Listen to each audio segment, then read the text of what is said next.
Magandang araw mga kaibigan. Bigyan natin ng reaction opinion itong video posted by Dare to Us. Hindi pinalampas ni Attorney Sheila Sison ang paglabag sa impeachment rules ng mga House prosecutors, lalong-lalo na si Attorney Ligutan, tungkol ito sa pagpo-post nila sa social media. Bagay naman na sinang-ayunan ni Presiding Officer Escudero. Sabi niya, pinamonitor ko ang inyong mga social media posts, both sides, at nakita ko may paglabag. Next week, I will issue a ruling on this. I'm warning you. Wala talaga itong mga House prosecutors.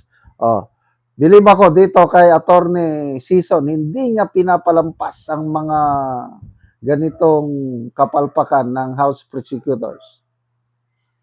However, the more important manifestation that I would like to make today, Your Honor, is in relation to a social media post that I happened to see. And this was posted at 11:29 a.m. by one of the private prosecutors, Attorney Amando Virgil Ligutan, posting that a principal or lawyers and law students know by heart misleading questions are not allowed even in cross-examination. Now, this was posted and picked up by Inquirer.net at 11:29 a.m. today.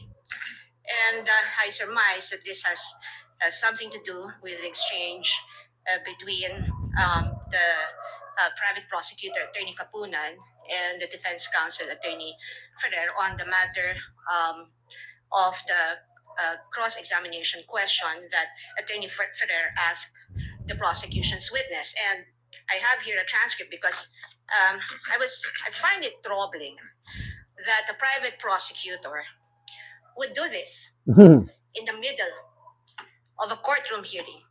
Because as far as I'm concerned, impeachment court is also a court of decorum. And the rules on impeachment under Rule 18 actually prohibits participants, especially lawyers, from commenting about the merits of the case. Now, one may argue that this isn't about the merits of the case, that he probably was just commenting about what ought or ought not to do in a cross-examination, but we're not naive. What the private prosecutor is talking about, he's here, he can explain it. He can explain himself if the presiding officer so desires, but I really just find it in bad taste Bad to do taste. this at this time. And I think it is inappropriate to do that to a fellow member of the bar, because even as we sit on the opposing side of this hall, we remain to be both members of the bar, and as officers of the court, we owe each other respect, politeness, or even kindness. And it doesn't take one to be a lawyer to know that the first thing that our parents teach us to do is humility. Your Honor? No, I'm not yet done, Your Honor. I'm not that yet. Di pa ako tapos. In fact, Sabi niya kay I have asked Luistro. one of our lawyers to review the actual transcript from the video that transpired between the prosecutor and Attorney Ferrer, and it would seem that in the heat of the exchange, or in the passionate exchange of the arguments between the prosecutor and Attorney Ferrer was not even actually referring to misleading questions as allowed, as implied in the social media post of Attorney Ligutan. In fact, it's here. The court can confirm this from a replay of the video. Attorney Ferrer, sinabi mo ba yan sa JC na dapat may mahuli? The witness answers, ang nakalagay po kasi sa JC under 4.8.2 ay proof of success. Attorney Ferrer, hindi. Sorry, Your Honor, please. Attorney Kapunan, let the witness answer, Your Honor. Mr. Presiding Officer, can the counsel be instructed not to stop the witness mid-sentence, Your Honor? Attorney Ferrer, Your Honor, please, can the witness be directed to just answer with yes or no? The counsel has her time to ask clarificatory questions later during redirect, Your Honor. And Attorney Kapunan, not all questions can be answered by yes or no. This is the meat of the contention of the argument between Attorney Kapunan and Attorney Ferrer. Attorney Ferrer responded, I am on cross, Your Honor, please. And the presiding officer said, counsels. Attorney Kapunan responded, never mind if you are on cross, Your Honor. There are limits to cross-examination. Misleading questions are not allowed on cross. This was the first time that the matter on misleading questions was actually raised by Attorney Kapunan. And Attorney Ferrer, for some reason, said they are allowed, but she was pertaining to the fact that the questions to which a yes or no answer may be answerable are allowed. She's not referring to misleading. I mean, for in effect, Attorney Ferrer was only saying that leading questions are allowed on cross-examination, not misleading questions, and yet we have a private prosecutor immediately taking to social media and posting this, implying something against the defense counsel. We will not have this. Your Honor, in the interest of fair play, may I request that the counsel for the panel of prosecutors, Attorney Virgil Ligotan, be recognized, Your Honor. Unfortunately, counsel, Yan. the presiding officer No more. will not allow that at this time.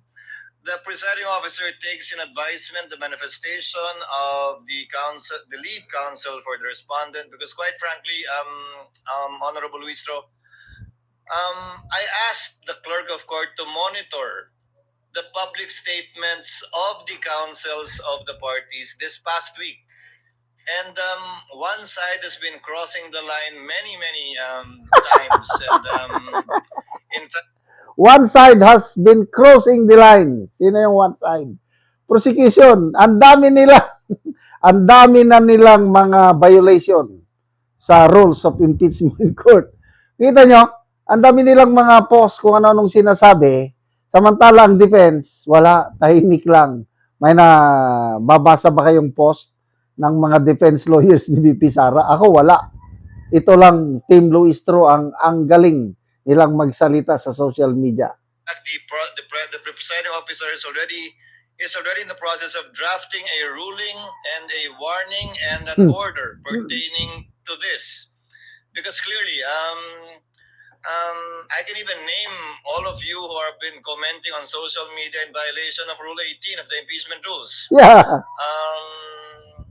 But I will do that on Monday, perhaps, after taking advisement, the manifestation of the counsel for respondent. It's not really so much being cordial or nice or kind, but it's a basic violation of Rule 18. I already talked to the parties 2 weeks ago, reminding you that you might want to consider appointing spokespersons who are not part of the panel of prosecutors nor a private prosecutor, but you insist on maintaining that. So after 2 weeks, the court is constrained to make a decision and ruling on that. But we will do that on Monday with the permission of both counsels. Then we will hear you, counsel, and we will hear attorney. Di ba? Nakakaya. One side, prosecutors, Kapunan, yan, Ligutan. Ang daming nagsasalita sa kanila. Nasupalpal kayo kay Attorney Sheila Sison. Sinang-ayunan naman ni Presiding Officer Escudero. Salamat po, Senator Escudero. Salamat mga kaibigan sa inyong pagsubaybay sa channel nito. Nakakatulong kayo ng malaki sa tribong Talandig ng Bukidnon dahil ang excuse me. Ang income natin sa channel na ito is pantulong po sa tribo. Namimigay tayo ng libreng yero at pako para makapagpatayo naman sila ng mas maayos na tirahan. Panoorin nyo ang video na ito. Muna ni sila ang natagaan og yero. So muna ni ang gihatag sila nga yero. Salamat kayo salamat kayo sa Ginoo sa nahatagan nami og sen makaatop na gyud me. O muna ni sila. Salamat pud kayo sa naghatag. O muna ni ang nahatag sa ila nga yero. So magatop na ni sila karon.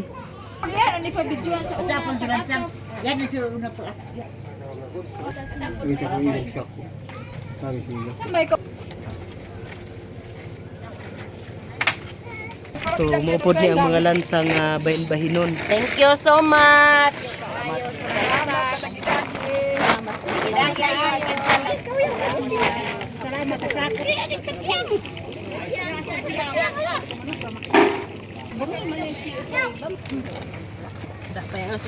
Kapinan isa kiping tadaan mga lalima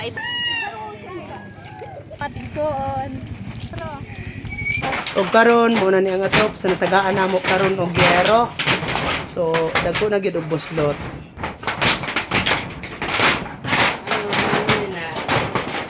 So mo na ni ang gyero nga gihatag. Nagitabang sa mga